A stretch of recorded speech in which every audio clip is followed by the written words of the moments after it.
Em nome do Pai, do Filho e do Espírito Santo. Amém. Reverendo Dom Prior, caríssimos irmãos, queridos fiéis, as inúmeras vicissitudes que a presente pandemia nos apresenta e que nos deixam tanto atrapalhados, tem pelo menos duas certezas. Uma, que Deus quer pôr à prova nossa paciência, e em segundo lugar, que ela há de passar, porque tudo no céu e na terra passará. Porém, para aprendermos a lidarmos com estas coisas passageiras, é preciso meditarmos nas coisas que não passam. Verba autem mea non preteribunt, diz nosso Senhor, minhas palavras, elas não passarão.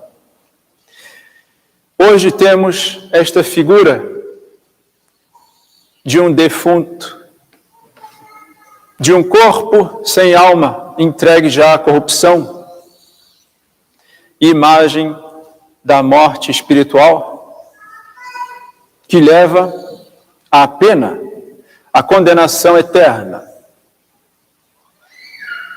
A Igreja não tem medo, caríssimos fiéis, de expor a realidade tal qual ela é. Porém, nunca é intuito de nossa Mãe Santa Igreja causar nas almas um medo do tipo pânico que nos paralisa e nos deixa sem solução. Quando a Igreja medita sobre o inferno, ela tem em mente trazer às nossas almas a um temor salutar, que tem por efeito nos fazer buscar o estado de graça, se não o temos, ou se já o temos, buscar assegurá-lo, confirmá-lo, fortificá-lo. Porque, vendo o perigo que há em não possuí-lo, vendo que é o maior perigo, nós aprendemos então a viver com mais segurança. É como a mãe que sabe prevenir, que sabe alertar o filho para perigos do corpo, simplesmente. Meu filho, não beba tal coisa, não coma tal outra, vai te fazer mal. O mundo, na sua típica hipocrisia, fala do perigo de traumatizar. Não falemos de coisas difíceis, de coisas que causam pavor, porque pode traumatizar. Ele que entulha os olhos até de crianças, com estas sessões audiovisuais chamadas filmes de terror, sem medo nenhum de traumatizar. A Igreja não faz isso. A Igreja quer alertar. Ela quer salvar seus filhos. E por isso, de quando em quando, ela nos mostra o que é, que espera aqueles que desprezam Deus, que zombam de Deus, como está escrito na epístola de hoje. Porque um pecado grave é isso, caríssimos fiéis. E morrer nesse estado, quer dizer, estado de impenitência, como a teologia chama, é fazer pouco de Deus. Ele que tanto fez por nós. O inferno contém duas espécies de penas. A pena dos sentidos e a pena do dano, incomparavelmente pior que a dos sentidos, sendo já esta algo terrível, tal que aqui na Terra não há como imaginá-la, ter uma ideia, e nem sequer desejamos que alguém a tenha em tempo algum, porque para experimentá-la é preciso sofrê-la. Melhor que não a conheçamos jamais. Ensina a teologia que a pena será proporcional aos pecados cometidos. Se pecamos com os sentidos, por exemplo, da visão, serão então estes punidos nos olhos. Se com os sentidos do tato, serão também mais punidos neste nível. E o grande problema é que esta pena não tem remissão. Apesar de muitos terem tentado emitir a opinião que aos pouquinhos esta pena ia se amenizando, apaziguando, mas não. Isso nunca a Igreja ensinou, antes condenou quem assim o ensinasse. E tampouco com a duração haverá um dia remissão. Já na antiguidade ensinavam a tal da apocatastase, algo como que a remissão de todos os habitantes do inferno. É falso, é condenado por nossa Mãe Santa Igreja. Há também aqueles que dizem: o inferno existe sim, mas está vazio. Deus é misericordioso demais para pôr lá suas criaturas. Caríssimos fiéis, Deus é misericordioso, é infinitamente misericordioso, mas isto seria algo vão e insignificante se não houvesse justiça em Deus. E nós também, quando vemos atrocidades no mundo, não hesitamos em pensar em justiça. E Deus é misericordioso mesmo no inferno, como ensina São Tomás, no sentido em que ele não pune com todo o rigor que a maldade das pessoas mereceria. Mas há ainda a pena do dano. Nós dissemos há duas penas, a dos sentidos e a da alma, pena espiritual, que é chamada pena do dano. Esta é a mais terrível. Por que que o inferno é povoado de ódio e, sobretudo, de ódio contra si mesmo? Por causa desta pena.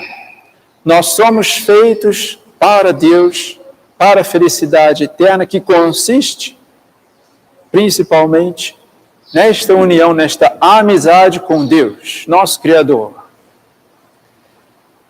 E a alma no inferno tem uma percepção disso muito clara, muito sensível.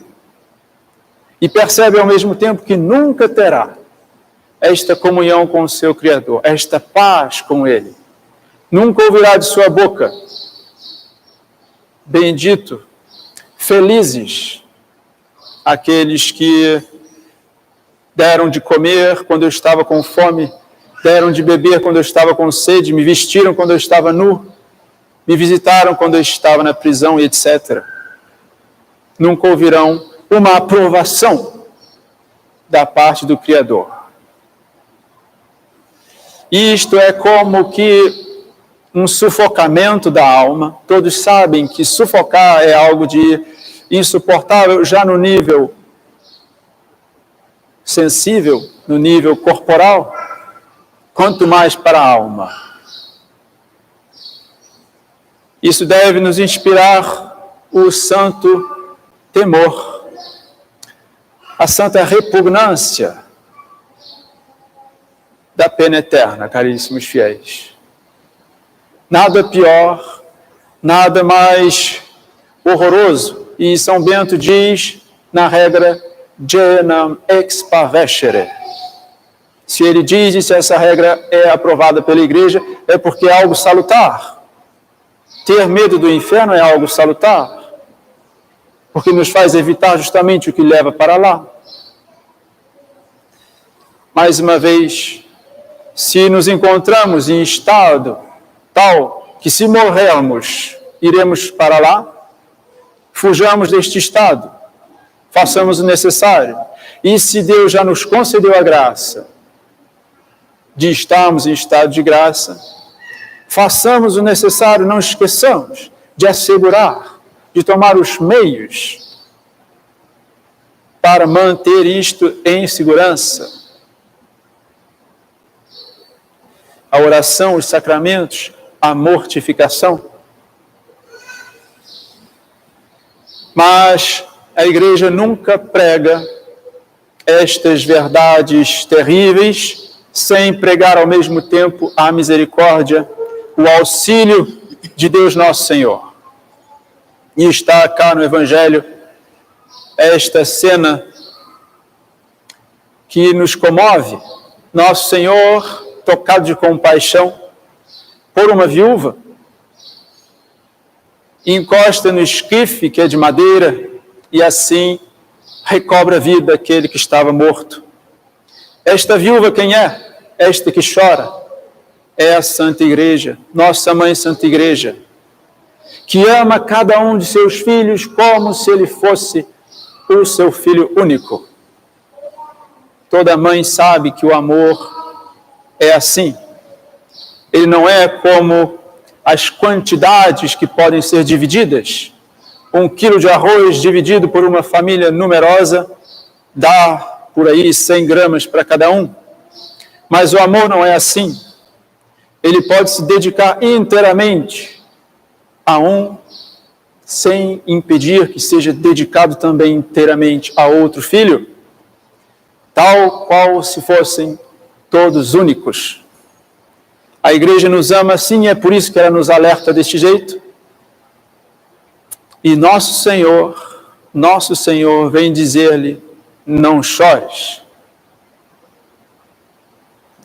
E muitas vezes, aqueles que choram são membros da Igreja em torno de nós, aqueles que rezam para a nossa ressurreição.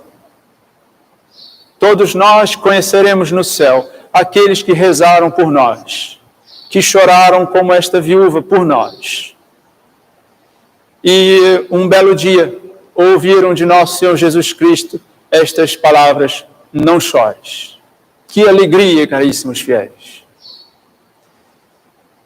É preciso realmente meditarmos às vezes nos horrores do inferno para percebermos o que é ouvir de nosso Senhor: não chores. Porque eu estou encostando no esquife, na madeira, quer dizer, na cruz, e ela é a que salva, a que dá a conversão e recoloca as almas no caminho do céu. Peçamos então a esta outra figura, simbolizada pela viúva, Nossa Senhora. Ela é viúva porque nesse mundo ela se sente sozinha. Seu esposo está no céu. Mas ela espera lá chegar com todos os seus filhos. Peçamos a Nossa Senhora que assegure, que instale em nossa alma um sistema de segurança e de vigilância tal que não permita percamos o estado de graça. É preciso levarmos a sério. De Deus não se zomba, e Nossa Senhora há de nos ensinar isso. Em nome do Pai, do Filho e do Espírito Santo. Amém.